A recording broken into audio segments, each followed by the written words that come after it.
All right, hey guys, it's Yolanda at DryerBuzz.com. Let me get you some of the situation going on behind me here.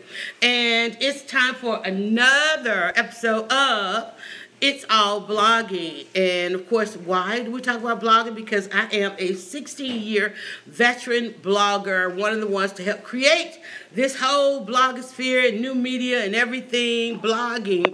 And I have to tell you each and every time, it's all blogging, no matter the platform.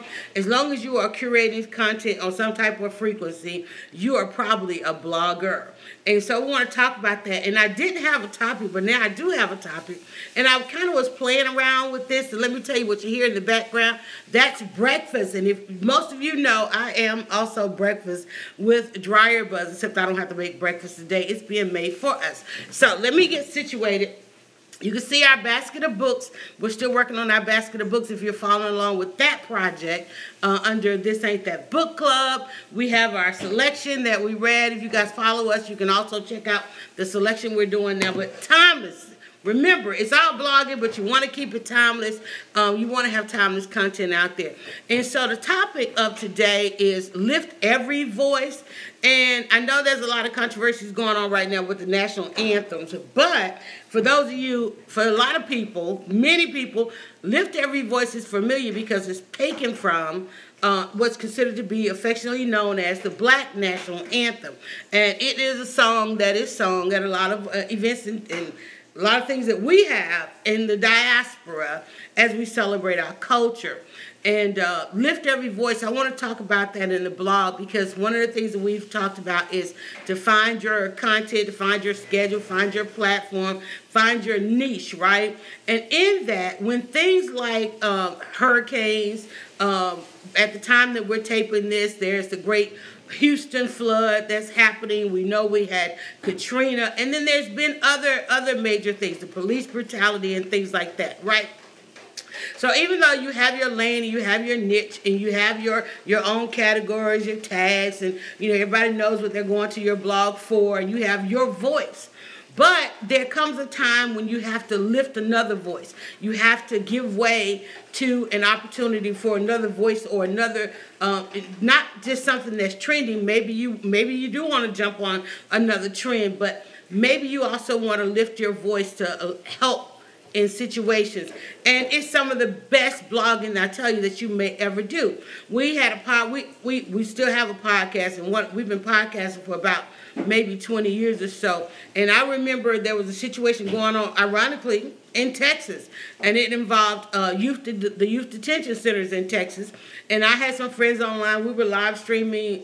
This is early 2000, and there was a group of activists. And one of the reasons I started out blogging, even though I've moved into entertainment and other lanes, there was a group of activists. They know that they can come to me because that's how I started out. That's how my blog was born, giving you those behind-the-scenes stories and things that more to the story that your local news or national media might not show you, right? So this particular group was trying to get a young lady out of a detention center. Her last name was Cotton, believe it or not. And I'm looking at Cotton as I say that. But they were trying to get her case revisited because she had been given this weird, enormous, discriminatory sentence for an incident that happened at school. And this was the onset of school policing and, and security and all that kind of things and all these measurements that were now coming in place in the school system because of kids on medications and just the whole pipeline to prison, basically what it ended up being.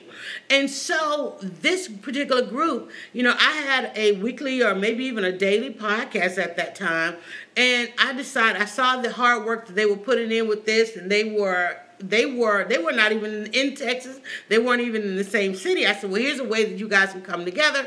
Why don't I not do my show tonight? I'll produce a show and let you guys go live on my show. Do a takeover, right? So this is what I mean when I say lift every voice.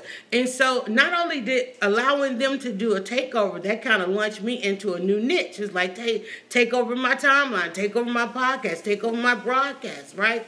And so even though even though I had a justice website, I was like, I got to put this on the main website. We've got to get the main audience talking about this and knowing about this, because what we come to find out, even though there was only this one parent diligent about trying to seek justice for her child, there were thousands of children in the system. And from this podcast, it ended up being a series of podcasts, because once they spoke to one side, the other side wanted to speak. And so we spoke to the side that was coming with the complaints. So those who were complaining about wanted to address their grievances, and they were like, well, let us come on the podcast. And lo and behold, allowing them to come on the podcast and address the grievances, the spokesperson that they sent slipped up and said some things and released all this information and just shocked the world. This is the belief of what you feel about children in Texas.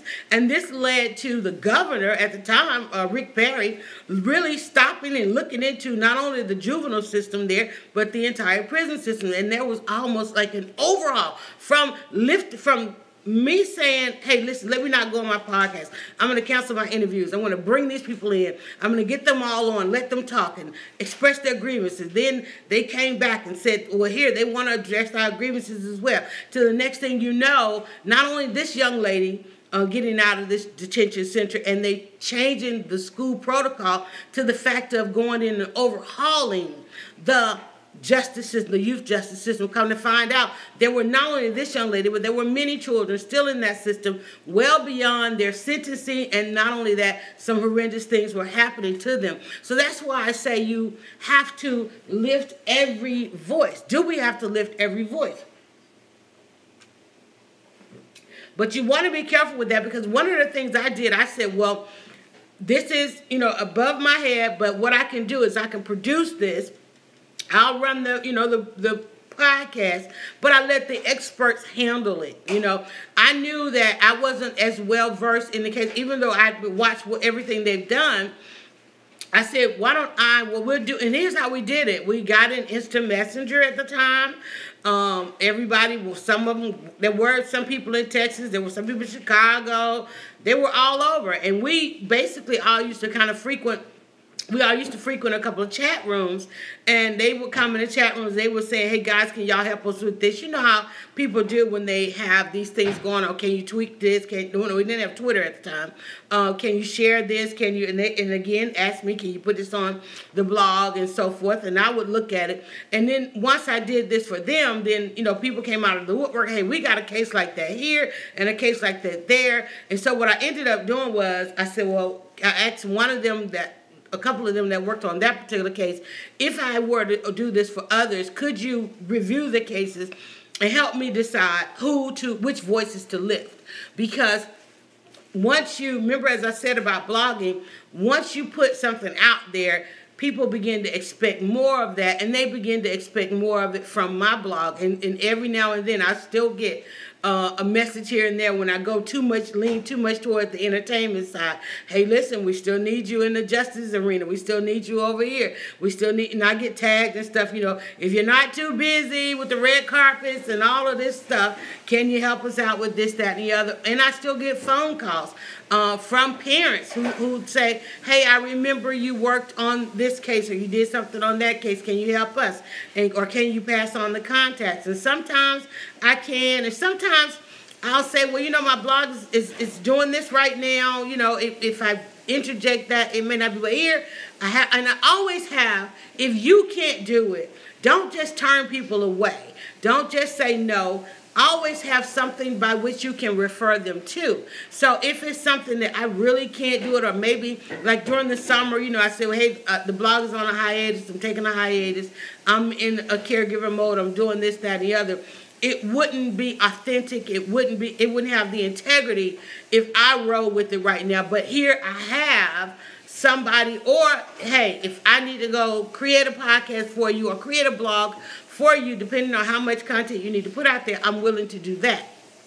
Because you want to maintain your level of integrity. And if you decide I'm going to lift another voice it's got to be a companion. You got to have a companion way of it. But keep in mind, it's okay to put something on your blog that's out of your niche, that's out of your categories, that's out of your lane. Because when you think about it, especially based on the search engines, not everybody arrives at your blog or your website through the front door, meaning coming in through your main home page. Every post that you put on your blog is, in essence, its own website, its own landing page, and you just don't know how people are going to arrive to that. Of course, you will know that if you do check your analytics, check the way people come to your site, how people exit your site, what other pages people read. Because what's going to happen, through the algorithms and so forth, and through the related stories, that story is only going to be paired up with the related stories and so forth. So that's really, and plus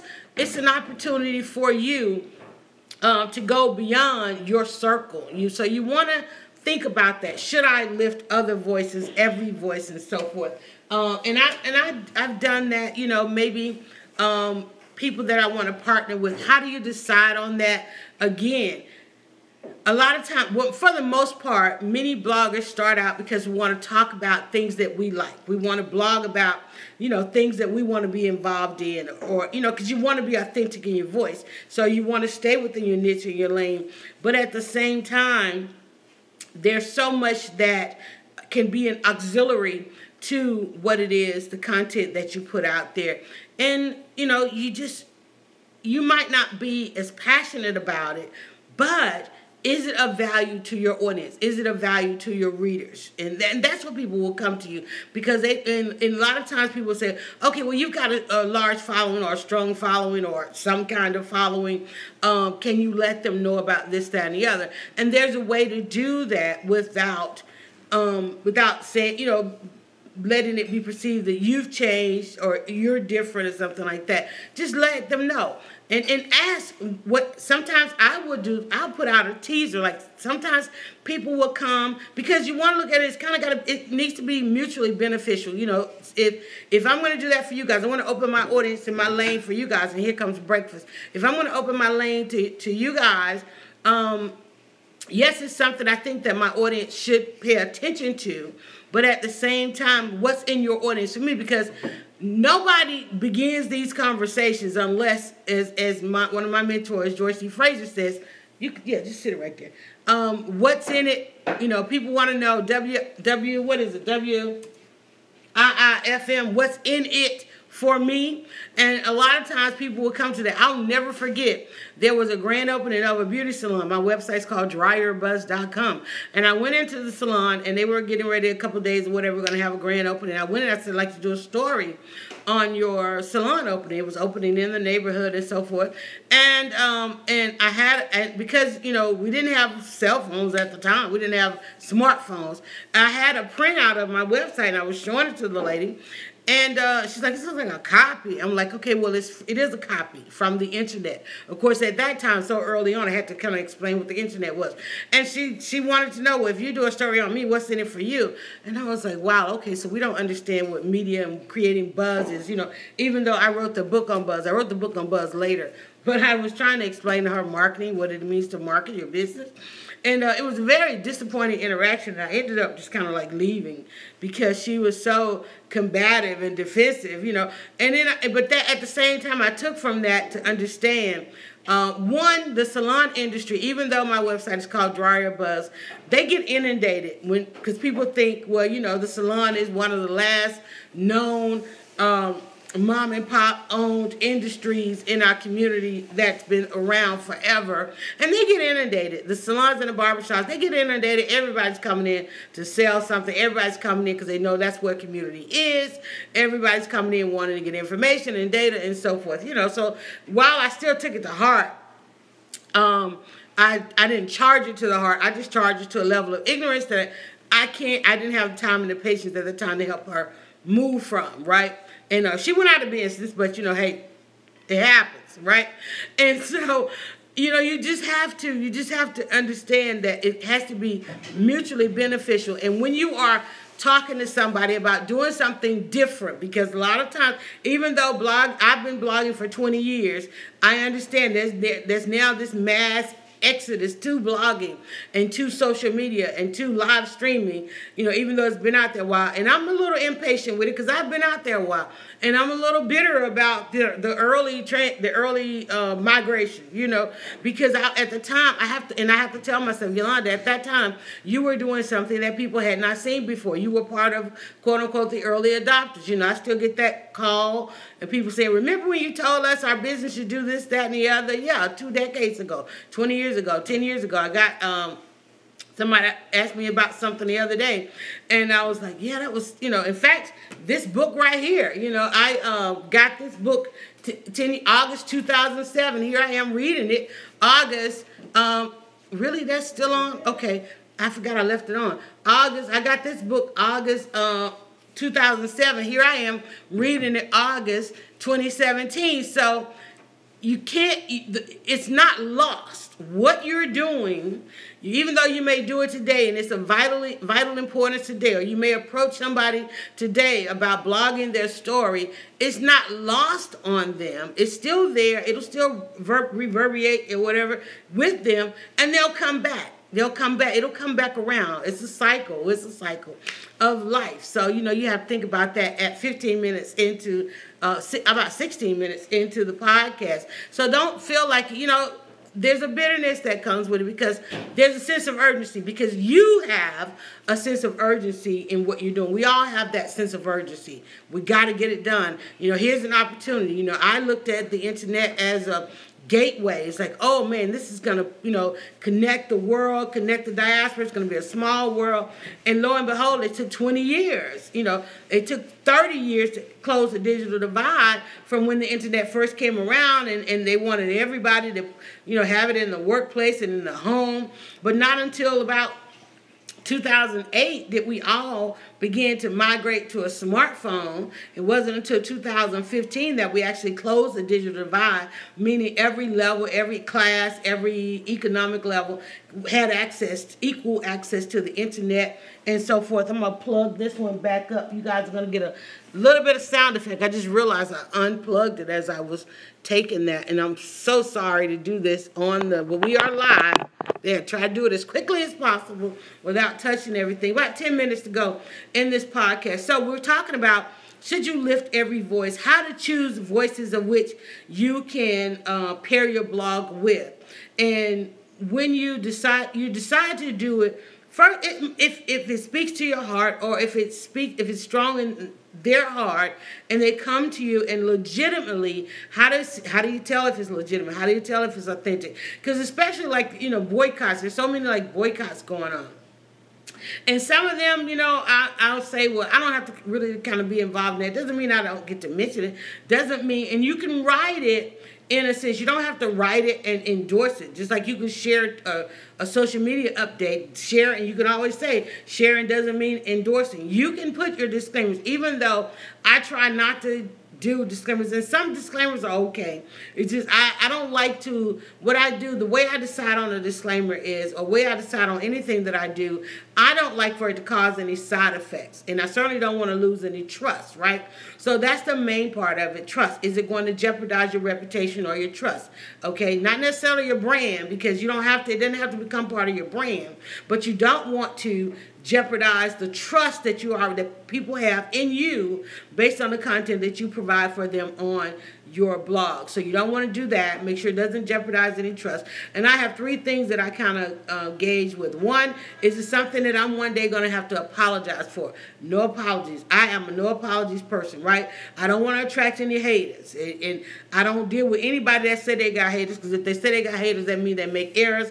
Anybody that says they got haters, run. Now, I don't believe in that whole make your haters and motivators. I ain't trying to live that life. I want to put my head on the pillow at night. I ain't worried about no haters. I want to wake up in the morning. I ain't trying to run from no haters. Don't make your haters your motivators. Don't listen to that. People who say that, people who believe in hate, the whole hateration thing, they make errors. And guess what? If you own and fix your errors right away, the haters, they go on to the next thing, right? So you want to make sure that you don't have to deal with that. You want to make sure that if you're going to lift a voice, that it's not something you'll later have to apologize for. So you want to investigate it, and if you can't investigate it, if it's over your head or out of your lane, find an expert. You should have, if you have a blog, if you curate any kind of content out there, you should have somebody of which you trust. Definitely have somebody editing and giving a second pair of eyes. I have a couple of lawyers, I have some friends that are in different industries and so forth. And I say, hey, there's something about posting this for somebody. Can you look at it or something like that? And even if you have to pay somebody to look at it, I believe in that too as well, especially because, you don't. The wrong thing, it could take years getting over the wrong thing. You don't want to trend for the wrong reasons, right? So you want to look at that. You don't want to have to apologize for it. You don't want to really don't want to have to give any kind of disclaimers. But if you do, you want to make sure those disclaimers that somebody experiencing you lifting that voice is not going to cause any side effects. And you don't want to lose any followers. You don't want to lose any readers. And losing followers and losing readers, if your reputation is strong enough, you're not, and there you can always explain without disclaiming. You can always explain, hey, listen, I'm going to lift this voice. I'm going to allow them to post this. And when you post it on your blog, it's going to live over there over there by itself, unless you have some other related things. I remember early on once I started building my reputation, and I was a daily blogger. I put content out there each day, and I was trying to decide how to lift the voice of HIV and AIDS. How do I lift that voice? Because as you know, throughout the years and decades of HIV and AIDS, it has affected so many sectors of our community, and it would often change up. I didn't like the government's narrative of that, or the way the data was analyzed. And so I didn't trust the information that came early on. And I'm like, I don't know that I want to put that on my blog. One, because it was very stereotypical. And I don't have that kind of reputation. I don't want my readers to see me with that particular narrative. I wanted a different narrative of addressing HIV and AIDS. I wanted a different narrative. I wanted to address it from a protective. I have to be protective. One, I was a black female.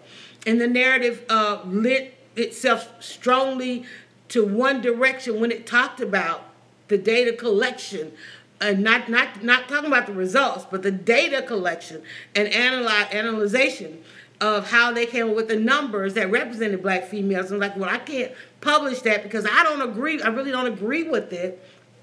And we need to come up with our own narrative. So I waited before I got out there, and I looked for an organization that wholly had us 100% in their initiative, and really about saving our lives rather than comparing our deaths, right, to others, right?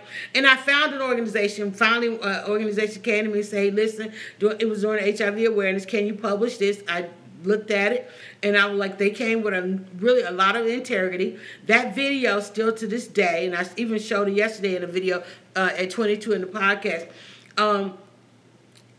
they came with integrity. They didn't just compare the deaths. They were really about saving lives. And not only that, they said, hey, listen, this is what's going to save your life. And that's what I needed. I could publish that in my blog. Not responsibility, right? I could publish that. I wouldn't have to apologize for it. I wouldn't have to give a disclaimer. And it wouldn't cause any side effects. We could consume the information about HIV and AIDS and not have any side effects of this is data, but it doesn't care about me, that kind of thing. So I can let that live on my blog, on my YouTube channel, and because someday somebody's going to look at that and say, wow, these women were pioneers. They were talking about the cure 10 years ago, 20 years ago, right?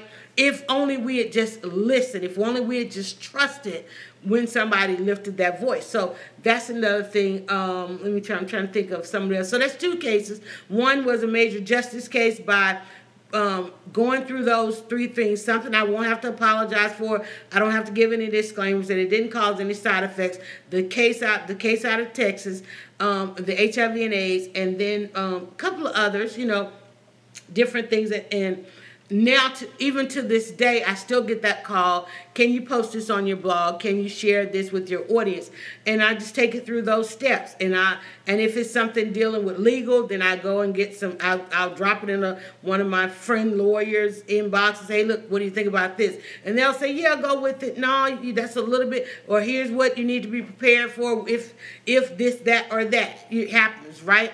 And so that's it. So about 3 minutes left. What we're talking about, let me just kind of give a little recap for those of you, and shout out to Periscope for watching us create a YouTube live, guys. That's why I'm looking down below you guys, not ignoring. I just wanted to have another pair of eyes on this.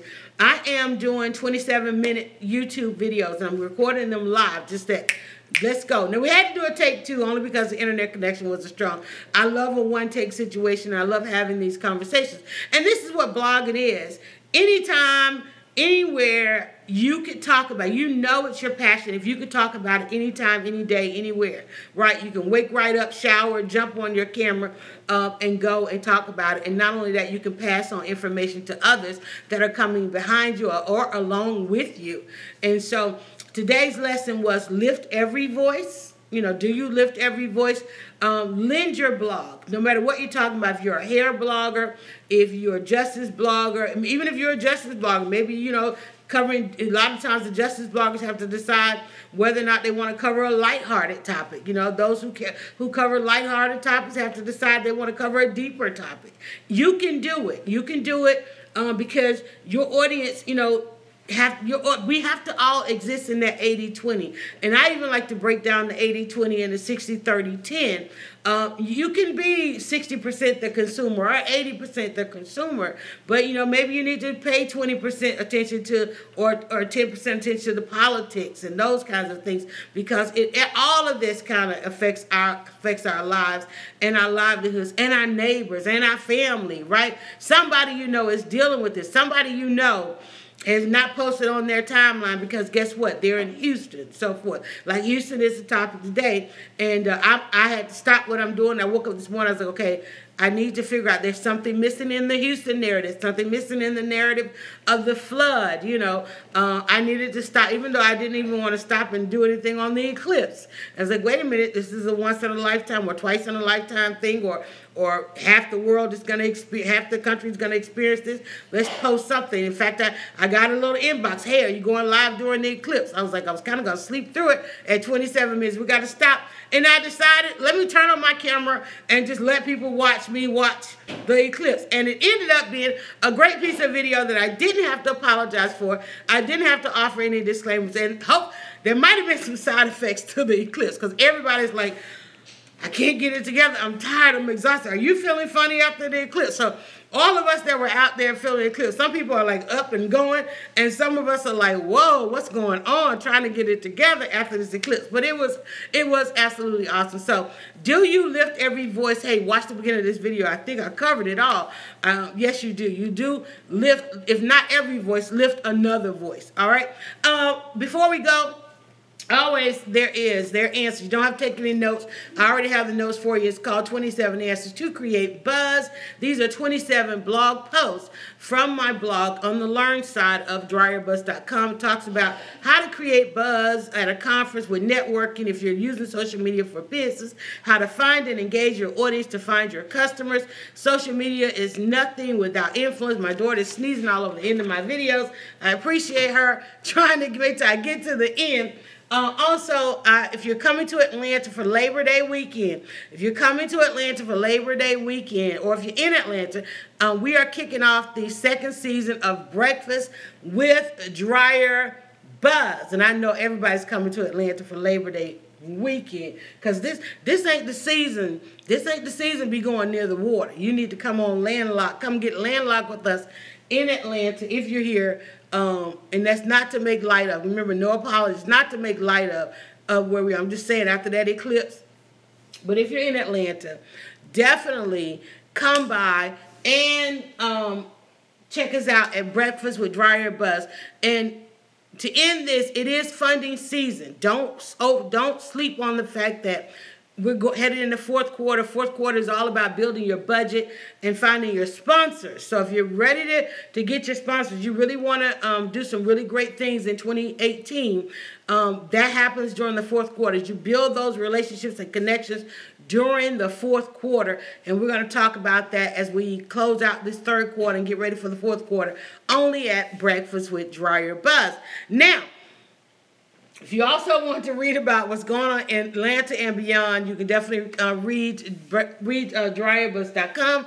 Follow us on Instagram. We launch a lot of content from Instagram and then ends up on the blog. As you can see, there's a post over here on Instagram, and there it is on a blog. And the topic of the day is Buzz It or Bash It. This Confederates come down. MLK goes up in the statue and monument war that's happening right now, and we've got the buzz behind the buzz. Thank you guys so much for joining us on YouTube. I'm going to stick around and answer a few questions over here on Periscope as they watch me close out my morning of blogging. And again, I'll be back this week with It's All Blogging. Yolanda at DryerBuzz.com.